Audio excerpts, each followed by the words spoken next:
नमस्कार दोस्तों, स्वागत है आप सभी का आज के मुख्य समाचार के इस वीडियो में, जहां हम आपके लिए लेकर आते हैं हर दिन देश और दुनिया की तमाम बड़ी खबरें। एक एक करके सभी बड़ी खबरों के बारे में आपको सटीक जानकारी देंगे। बस आप इस वीडियो के साथ अंत तक बने रहें। साथ ही आपसे एक छोटी सी रिक्वेस्ट है कि मुझे इस वीडियो को बनाने में बहुत मेहनत लगती है, तो इस मेहनत के लिए वीडियो पर एक लाइक जरूर कीजिएगा। साथ ही वीडियो के नीचे दिए गए इस लाल बटन को दबाकर चैनल को सब्सक्राइब कीजिए, इस घंटी को भी दबाइए ताकि आपको दिन भर की बड़ी खबरों की जानकारी लगातार मिलती रहे।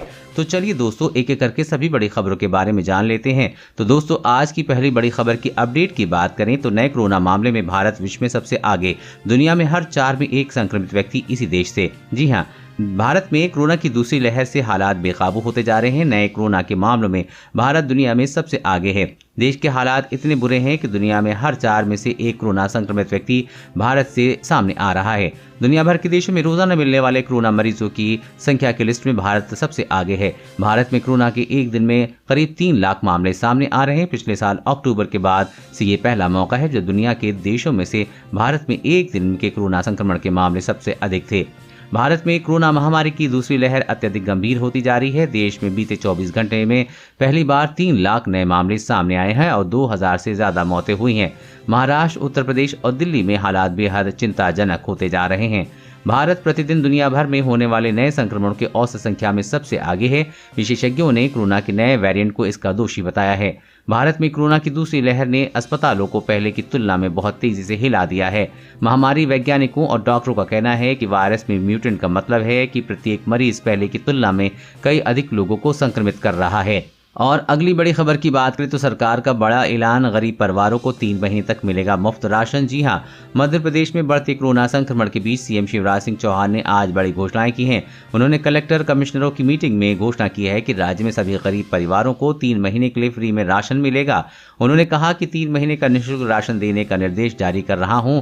ये राशन बिल्कुल निःशुल्क दिया जाएगा। राशन की दुकान पर बार बार आना जाना बंद होगा। 3 महीने का राशन एक बार दे देंगे। निःशुल्क राशन गरीबों को मिल जाएगा। गरीबों को आने जाने का चक्कर खत्म हो जाएगा। साथ ही उन्होंने कहा कि मैं जानता हूं कि आप समस्याओं से जूझ रहे हैं, लेकिन कभी कभी जीवन में ऐसा मौका आता है कि संकट बड़ा है। इस चुनौती को अवसर में बदलिए और काम करते रहिए। मैं भी दिन और रात काम करूंगा, आपके काम से जुटे रहिए। और अगली बड़ी खबर की बात करें तो प्रवासी मजदूरों की मदद के लिए खोले गए 20 कंट्रोल रूम। व्हाट्सएप या फोन करके बताई जा सकेगी समस्या। जी हां, कोरोना वायरस की दूसरी लहर से दूसरे देश के विभिन्न हिस्सों में लॉकडाउन व कर्फ्यू लगा दिया गया है। ऐसे में एक बार फिर से प्रवासी श्रमिकों में भगदड़ है। उनमें रोजी रोटी खाने का डर है। इसी डर के चलते वो अपने घर रवाना हो रहे हैं। अब इसे देखते हुए केंद्रीय श्रम मंत्रालय ने प्रवासी श्रमिकों की मदद के लिए 20 कंट्रोल रूम बनाए हैं। प्रवासी श्रमिक इन केंद्रों से संपर्क कर अपनी समस्याएं साझा कर सकते हैं। मंत्रालय ने कहा कि ऐसी परिस्थिति में प्रवासी श्रमिक कई प्रकार से प्रभावित होते हैं और उनकी सभी समस्याओं को दूर करने की कोशिश की जाएगी। मुख्य श्रम आयुक्त सभी 20 कंट्रोल रूम की निगरानी करेंगे। संबंधित राज्य सरकार की मदद से श्रम मंत्रालय का यह कंट्रोल रूम श्रमिकों की समस्या का निवारण कराएगा। प्रवासी श्रमिक ईमेल, व्हाट्सएप या मोबाइल फोन के जरिए अपनी समस्या कंट्रोल रूम में साझा कर सकते हैं। और अगली बड़ी खबर की बात करें तो कोरोना के कहर के बीच 20,000 किसानों को दिल्ली की ओर से कूच। टिकरी बॉर्डर पर जमावड़े की तैयारी। जी हां, देश में जारी कोरोना के कोहराम और राज्य सरकारों की ओर से लगाए गए कड़े प्रतिबंधों के बीच पंजाब से हजारों किसान टिकरी बॉर्डर के लिए कूच करेंगे। ये सभी किसान भारतीय किसान यूनियन के हैं। संगठन के नेताओं का कहना है कि करीब 1650 गाँव के 20,000 किसान पंजाब के 3 बॉर्डरों को पार कर दिल्ली पहुंचेंगे। बीक्यू उपग्रह के महासचिव सुखदेव सिंह ने कहा कि इनमें से 60% महिलाएं होंगी, क्योंकि पुरुष अभी खेती में व्यस्त हैं, इसलिए महिलाओं को जिम्मेदारी संभालनी होगी।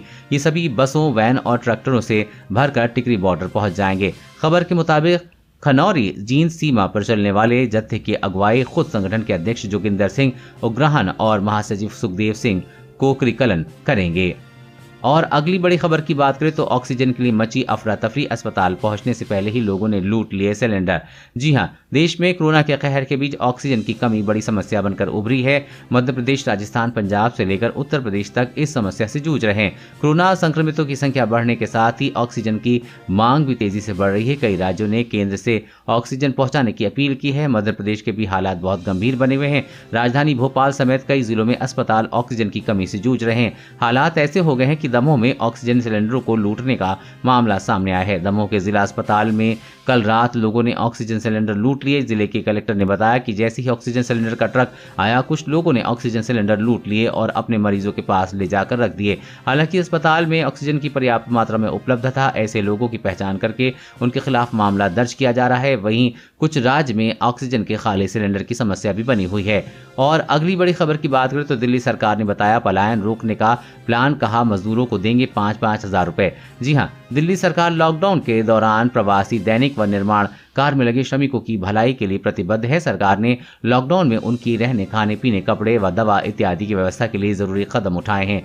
दिल्ली सरकार ने उच्च न्यायालय को ये जानकारी देते हुए बताया कि प्रधान सचिव गृह नेतृत्व में एक कमेटी का गठन किया गया है जो सभी प्रकार की व्यवस्थाएं देखेंगे। हाईकोर्ट ने दिल्ली सरकार से लॉकडाउन के दौरान प्रवासी, दैनिक व निर्माण कार्य में लगे श्रमिकों के लिए उचित कदम उठाने की रिपोर्ट मांगी थी। सरकार ने पेश रिपोर्ट में कहा है कि सरकार ने श्रमिकों की भलाई के लिए कई कदम उठाए हैं। सभी प्रकार की व्यवस्थाएं देखने के लिए एक कमेटी का गठन किया गया है। वर्ष 2020 में श्रमिकों को 2 बार 5-5 हजार रुपए की सहायता प्रदान की गई है और अब 2021 में फिर से 5 हजार रुपए की आर्थिक सहायता प्रदान की जाएगी। इसके अलावा निर्णय किया गया है कि स्कूलों में प्रदान मिड डे मील का उपयोग श्रमिकों को खाने के रूप में किया जाएगा।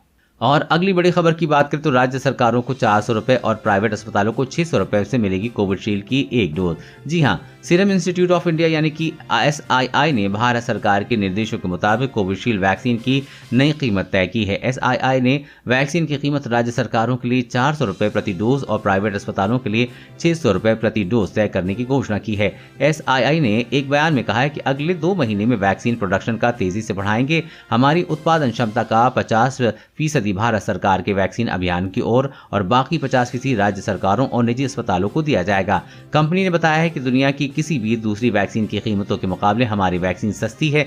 सीरम इंस्टीट्यूट के मुताबिक अमेरिकी वैक्सीन की कीमत 1500 रुपए प्रति डोज, रूसी वैक्सीन की कीमत 750 रुपए और चीन की वैक्सीन की कीमत 750 रुपए प्रति डोज है। सीरम इंस्टीट्यूट ने यह भी कहा है कि 4 से 5 महीने के बाद वैक्सीन दवाई दुकानों में मिलने लगेगी। हाल ही में केंद्र सरकार ने 18 साल से अधिक उम्र के लोगों को 1 मई से वैक्सीन लगाने की घोषणा की थी और साथ ही कहा था कि वैक्सीन अभियान के तीसरे चरण के तहत वैक्सीन निर्माता अपनी वैक्सीन का खुले बाजार में बेचने के लिए स्वतंत्र होंगे। और अगली बड़ी खबर की बात करें तो भारत में दूसरी लहर के पीछे कोरोना का एक और नया रूप अब मिला, ट्रिपल म्यूटेंट। जी हां, देश में कोरोना वायरस की दूसरी लहर के कहर से हाहाकार मचा रहा कोरोना वायरस का इस अटैक के पीछे एक डबल म्यूटेंट वेरिएंट को कारण माना जा रहा है। Corona double mutant variant BI.167 को पहली बार पिछले साल अक्टूबर में ही डिटेक्ट कर लिया गया था। एक खबर के मुताबिक बीते दिनों महाराष्ट्र के 60% कोरोना सैंपल में डबल म्यूटेंट पाया गया था। अब पश्चिम बंगाल में ये डबल म्यूटेंट का नया वेरिएंट तेजी से बढ़ रहा है। इस वेरिएंट का एक और म्यूटेशन हुआ है जो अब ट्रिपल म्यूटेंट वेरिएंट हो गया है। रिपोर्ट के मुताबिक महाराष्ट्र, दिल्ली, पश्चिम बंगाल और छत्तीसगढ़ से लिए गए सैंपल में नया म्यूटेंट देहों देखा गया है। ये वो राज्य हैं जहां कोरोना की दूसरी लहर में मामले तेजी से बढ़ रहे हैं। इन राज्यों से लिए 17 सैंपल में ऐसा दिखा है। माना जा रहा है कि डबल म्यूटेंट वेरिएंट के कारण ही मामलों में इतनी तेज रफ्तार से बढ़ोतरी हुई है। ऐसे में ट्रिपल म्यूटेंट वेरिएंट का पता चलने के बाद चिंता और बढ़ गई है। और अगली बड़ी खबर की बात करें तो अगर आप बना रहे हैं दूसरे राज्य जाने का प्लान तो इन बातों का रखें ध्यान।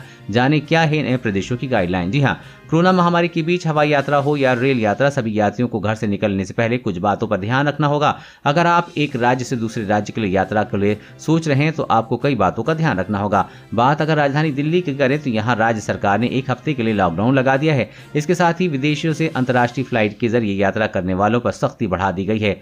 यात्री के पास 72 घंटे के अंदर की कोरोना नेगेटिव रिपोर्ट होनी चाहिए। रिपोर्ट भारत सरकार के संबंधित साइट पर अपलोड करनी पड़ेगी और इन्हें 14 दिन के लिए क्वारंटाइन रहना होगा। बात अगर घरेलू विमान से दिल्ली आने वाले यात्रियों की है तो इन सभी के लिए थर्मल स्कैनिंग अनिवार्य है। जिनमें कोई लक्षण नहीं है वो अपने सामान को लेकर जाएं, लेकिन उन्हें अपने घर 7 दिन के लिए क्वारंटीन रहना होगा। वहीं देश के एक राज्य से दूसरे राज्य में आने जाने के लिए यात्री के पास 72 घंटे के अंदर RT-PCR की जांच में नेगेटिव होना चाहिए, वरना आपको राज्य में प्रवेश करने नहीं दिया जाएगा।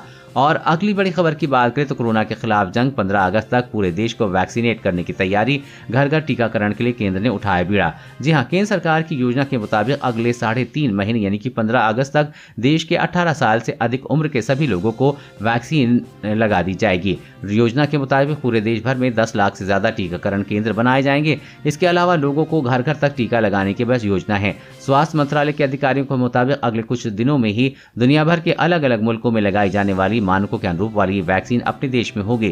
केंद्रीय स्वास्थ्य मंत्रालय और गृह मंत्रालय समेत तमाम अन्य जिम्मेदार महकमे पिछले कुछ महीने से इस योजना पर लगातार काम कर रहे हैं। देश भर में टीकाकरण की योजना को अमली जामा पहनाए जाने वाली कमेटी के एक वरिष्ठ अधिकारी ने बताया है कि उनकी पूरी कोशिश है कि अगले 3.5 महीने यानी कि 15 अगस्त तक पूरे देश की 18 साल से अधिक उम्र की आबादी को कोरोना का टीका लगाना है। उक्त अधिकारी के मुताबिक इसके लिए देश की सभी राज्यों में समन्वय किया जा चुका है।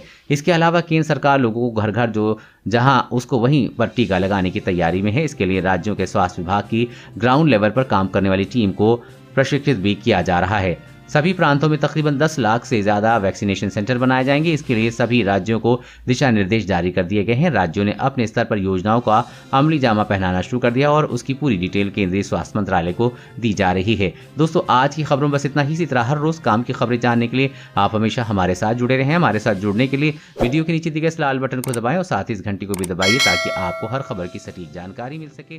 जय हिंद।